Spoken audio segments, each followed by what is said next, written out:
Fear. The real fear with us. আসসালামু আলাইকুম। দেশ ও দেশের বাইরে যে যেখান থেকে আমাদেরকে শুনছেন, আফনান দা হরর ওয়ার্ল্ডে সকলকে স্বাগত জানাচ্ছি। আমি আফনান। আশা করি সবাই ভালো আছেন, সুস্থ আছেন। আপনাদের সাথে ঘটে যাওয়া বা আপনাদের পরিচিত কারোর সাথে ঘটে যাওয়া বা আপনাদের এলাকায় ঘটে যাওয়া বা আপনাদের পার্শ্ববর্তী এলাকায় ঘটে যাওয়া সত্য ভয়ের ঘটনা আমাদেরকে শেয়ার করতে পারেন। আপনারা ঘটনা লিখে বা রেকর্ড করে উভয়ভাবে আমাদেরকে পাঠাতে পারবেন। আর ঘটনা পাঠাতে পারবেন আমাদের ইমেইল অ্যাড্রেসে। আর আমাদের ইমেইল অ্যাড্রেস হচ্ছে afnandahorrorworld@gmail.com। কথা না বাড়িয়ে সরাসরি ঘটনাতে চলে যাচ্ছি।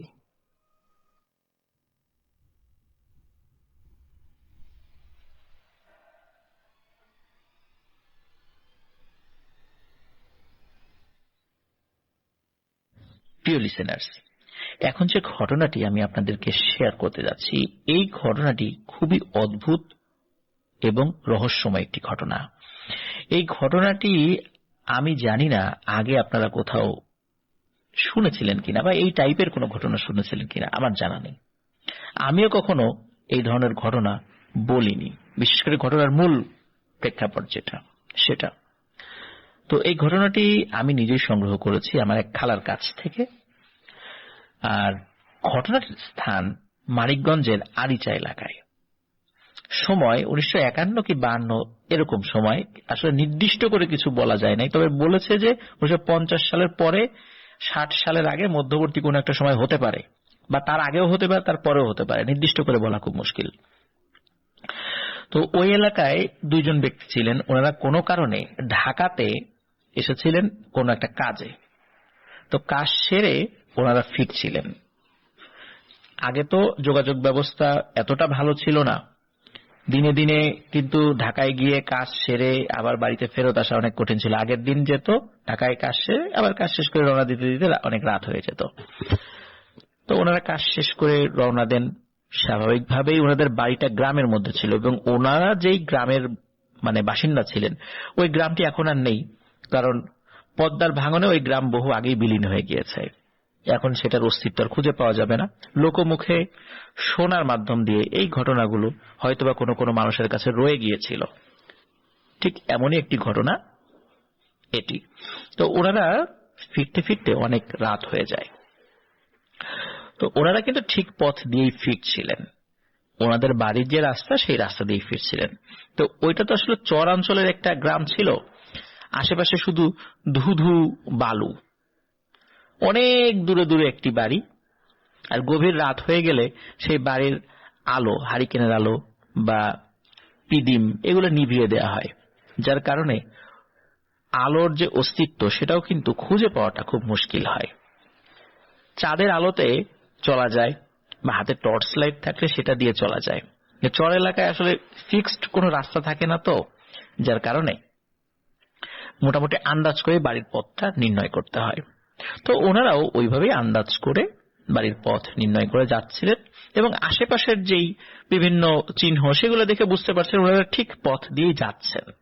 একই এলাকার লোক ছিলেন দুজন। ওনারা মূলত ঢাকাতে একটি মামলার হাজিরা সংক্রান্ত কাজে এসেছিলেন, সেটাই শেষ করে আবার বাড়িতে ফিরছিলেন। তো যাচ্ছেন যাচ্ছেন, হঠাৎ করে ওই দুজনের মধ্যে একজন বলে ওঠে, এই দেখ দেখ, এখানে এত বড় একটা অদ্ভুত গাছ, এই গাছগুলো এখানে আসলো কিভাবে, বা এই গাছটা এখানে আসলো কিভাবে? তখন আরেকজন বলে যে তাই তো রে, এটা কেমন গাছ, এরকম গাছ তো কখনো আগে দেখছি বলে মনে পড়ে না। ওই গাছটা আমাদের স্বাভাবিক গাছের মতো ছিল না, অনেকটা ক্যাকটাস গাছের মতো নাকি। ক্যাকটাস গাছের দেখা যায় যে এক পাশ দিয়ে মোটা একটা ডাল বেরিয়েছে, আর এক পাশ দিয়ে একটা ডাল বেরিয়েছে, খুব বেশি ডাল তো থাকে না, আর পাতাও ওরকম থাকে না, কাটা থাকে। তো মনে হচ্ছিল ওই গাছের কোনো পাতা নেই, শুধু মোটা মোটা ডাল রয়েছে, এরকম রাস্তার পাশে একটি গাছ। তখন আরেকজন বলছে যে আমাদের এলাকায় এই টাইপের গাছ আছে, আগে তো কখনো দেখি নাই, আমরা ভুল পথে চলে আসি নাই তো।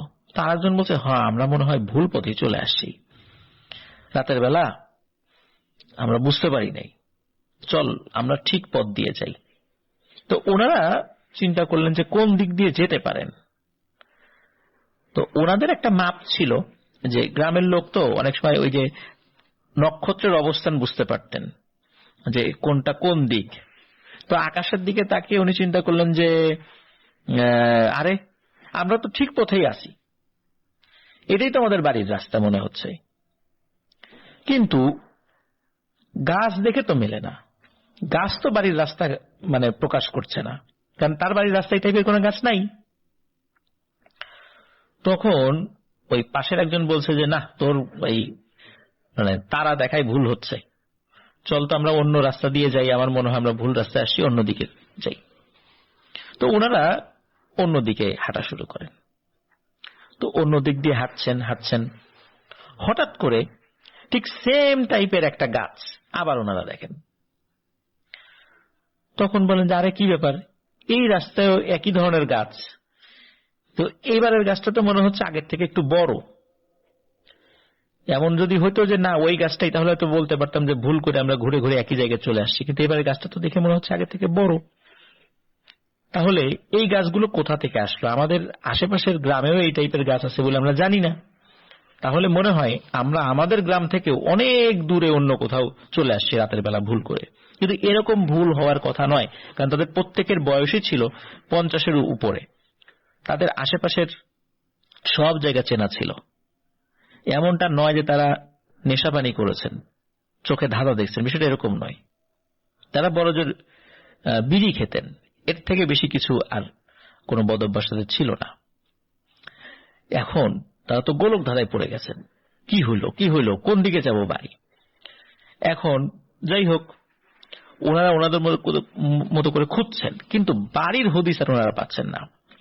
এমনকি দূরে কোনো মানে বাড়িতে কোনো আলোক রেখা ওনারা পাচ্ছেন না, কোনো হারিকেন বা ল্যাম্প জ্বলে আছে এটাও পাচ্ছেন না। ওনারা একটা পর্যায়ে মানে চিন্তা করে, আচ্ছা এটা কি গাছ, একটু দেখি তো। তো ওনারা ওই গাছটার কাছে যান, তো গাছটায় হাত দেন, হাত দিয়ে মনে হচ্ছে গাছটা শক্ত নয়, নরম নরম গাছ আর কি, এরকম ওনাদের কাছে মনে হচ্ছিল।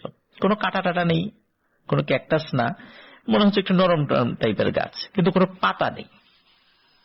তো ওনারা ওইখান থেকে চলে এসে বলেন যে চল আমরা আর একটা রাস্তা খুঁজি, মনে হয় আমরা ভুল করতেছি। তো এভাবে ওনারা আবারও আর একটা রাস্তায় যান। এবারে আরেকটি ভয়ানক জিনিস তারা দেখতে পান আরো একটি একই ধরনেরই গাছ, কিন্তু এবারের গাছে বেশ কিছু পাতা রয়েছে এবং পাতাগুলো বেশ লম্বা। তো ওনারা ওই গাছটার কাছে যেতেই ওই পাতাগুলো নড়ে ওঠে।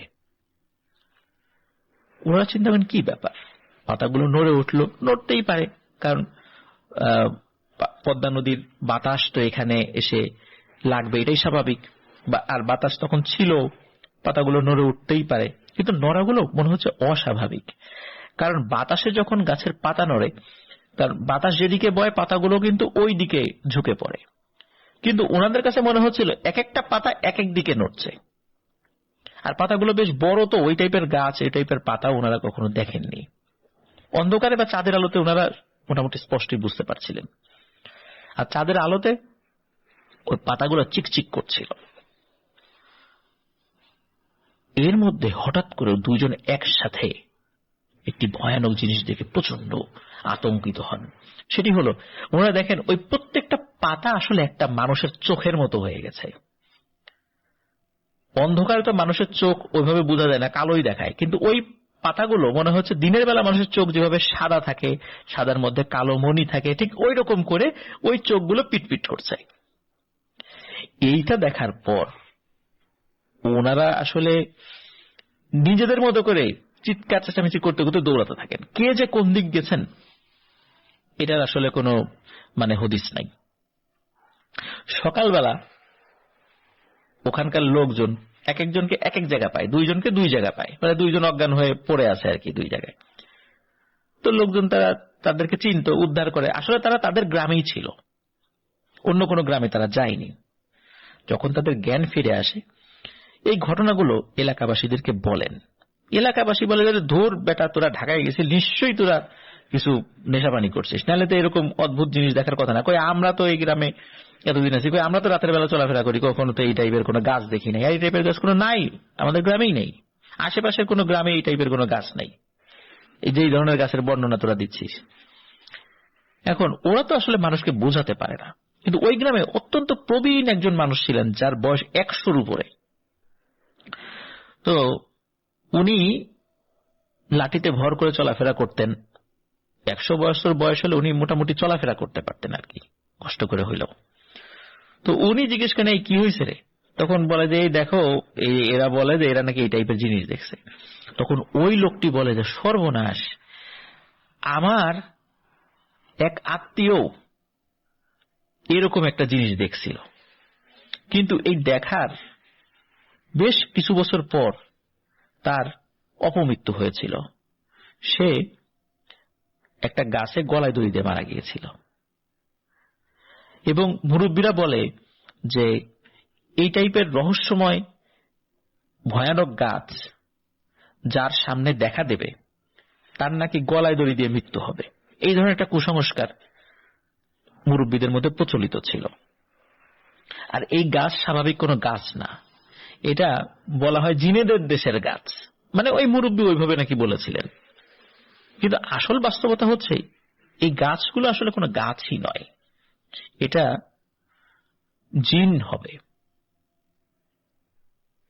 তো যাই হোক, এই কথাগুলো যখন মানে মুরব্বী বলেন যে এই টাইপের কথা তো আমি শুনছি, কিন্তু আমি নিজে কখনো দেখি নাই। তার বয়স 100-র উপর হয়ে গেছে, কিন্তু সে নিজে কখনো দেখে নাই। তার আত্মীয় মানে সে যখন ছোটবেলা ছিল তখন সে এরকমটা শুনেছে যে তার সাথে এরকম ধরনের ঘটনা ঘটেছে।